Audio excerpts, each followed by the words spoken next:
Right now, underneath your kitchen table, there is a dinosaur. It's small. It has feathers. And if you've ever owned a chicken, you've stood face to face with a direct descendant of Tyrannosaurus rex. That sentence isn't a metaphor. It's paleontology. And it's the first clue that the question, what if dinosaurs never went extinct, is built on a shakier premise than you think. Here's the reframe. You picture dinosaurs the way every documentary trained you to. Meteor strikes, fireballs, a gray, ash-choked world where every last one of them drops dead within days. Roll credits, mammals inherit the earth.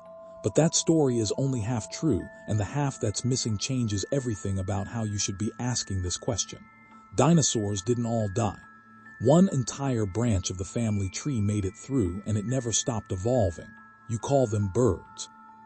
So the real question isn't, what if dinosaurs never went extinct? It's, what if the other 99% had survived alongside the ones that already did? Let's go back to the moment itself. About 66 million years ago, an asteroid roughly 6 miles wide slammed into what is now the Yucatan Peninsula in Mexico. Paleontologist Walter Alvarez and his father, physicist Luis Alvarez, first proposed this impact theory in 1980, after finding an unusual layer of iridium, a metal rare on Earth but common in asteroids, buried in rock layers worldwide. The impact released energy equivalent to billions of nuclear bombs. It triggered tsunamis, wildfires across entire continents, and threw enough dust and sulfur into the atmosphere to block sunlight for years. Plants died first, then the animals that ate plants, then the animals that ate those animals. It's called a trophic cascade, and it's the ecological equivalent of pulling the bottom card out of a house of cards. Here's the part documentaries skip. Survival during a trophic cascade wasn't random. It followed rules. Research led by paleontologist Derek Larson and colleagues found that the dinosaurs and animals most likely to survive were small, could eat a wide variety of food including seeds and insects, and could reproduce quickly. Large dinosaurs, the ones that needed enormous amounts of food daily, starved within months. Small, adaptable, feathered dinosaurs, the ancestors of modern birds, scraped through. So if you're asking what if dinosaurs never went extinct, you're really asking what if that filter, the one that only lets small generalists survive, simply didn't apply. What if size and specialization weren't a death sentence? Picture it, the asteroid still hits. The dust still blocks the sun. But this time, a triceratops-sized herbivore somehow makes it through on stored fat and tough, low-nutrition plants, the way some modern elephants survive lean seasons. A mid-sized raptor, pack-hunting and intelligent, finds enough small mammals and insects to limp through the dark years. Slowly, as the sky clears and plants return, these survivors don't just persist. They rebuild. And this is where your assumptions probably break down, because you're picturing the same dinosaurs, just still alive. That's not how evolution works. Given another 66 million years, they wouldn't look anything like the illustrations in your childhood books. Consider what mammals did in that exact time span, on this exact planet without dinosaurs in the way. 66 million years ago, the largest mammals were the size of raccoons.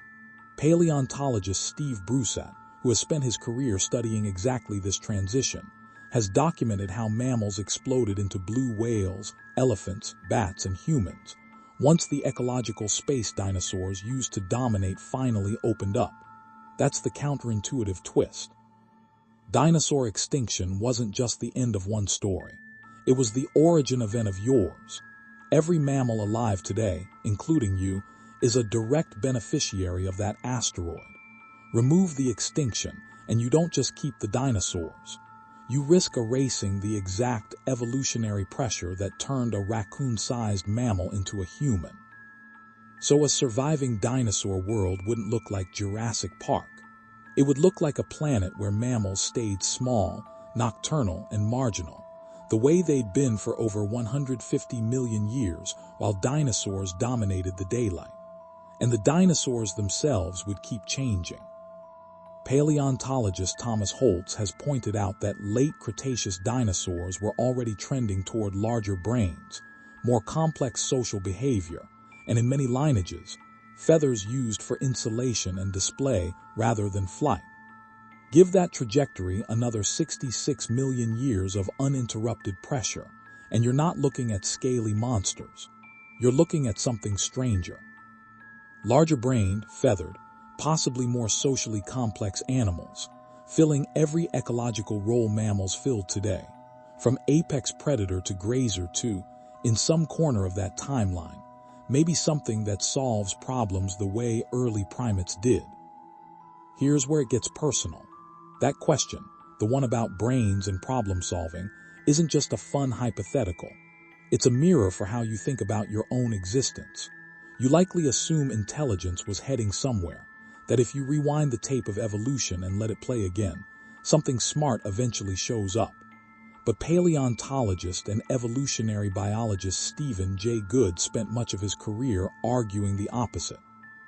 He described evolution as contingent, meaning if you replayed life's history from scratch, it would almost certainly turn out differently every time.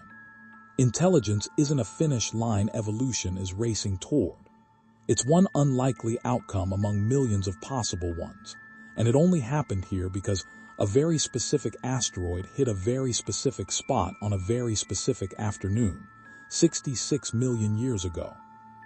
That idea should unsettle you a little, not because dinosaurs are scary, because it means your existence, right now, reading this, is not the result of some grand plan. It's the result of a 6-mile rock, arriving at exactly the wrong moment for a 100-million-year-old ecosystem, and exactly the right moment for the branch of the family tree that eventually became you. Remove that rock, or let the dinosaurs weather the storm, and you don't get a world with dinosaurs and people. You most likely get a world with dinosaurs and no people at all. Now bring that back to your everyday life, because underneath the scientific trivia, this question is really about something you feel constantly and rarely name. You like to believe your path was inevitable. Your career, your relationships, the person you've become, it can feel like a story that was always going to happen this way. But the dinosaur extinction is proof that the biggest outcomes in history often hinge on the smallest, most arbitrary details. A few degrees of impact angle. A few 100 feet of difference in where that asteroid struck. Geologists have noted that if it had hit deeper ocean instead of the sulfur-rich rock of the Yucatan, less debris would have entered the atmosphere. The extinction might have been far less severe, and dinosaurs might have simply outlasted the disaster entirely. Your life works the same way, just on a smaller timescale. The job you almost didn't apply for, the person you almost didn't talk to, the plane you almost missed. None of it felt monumental in the moment.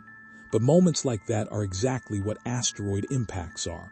Quiet, unremarkable-looking events that only reveal their size in hindsight. You are, in a very real sense, the mammal that got lucky. Not because you're special, but because a specific chain of accidents happened to break in your favor, the same way it broke in favor of every small, adaptable creature that scraped through 66 million years ago. So what if dinosaurs never went extinct?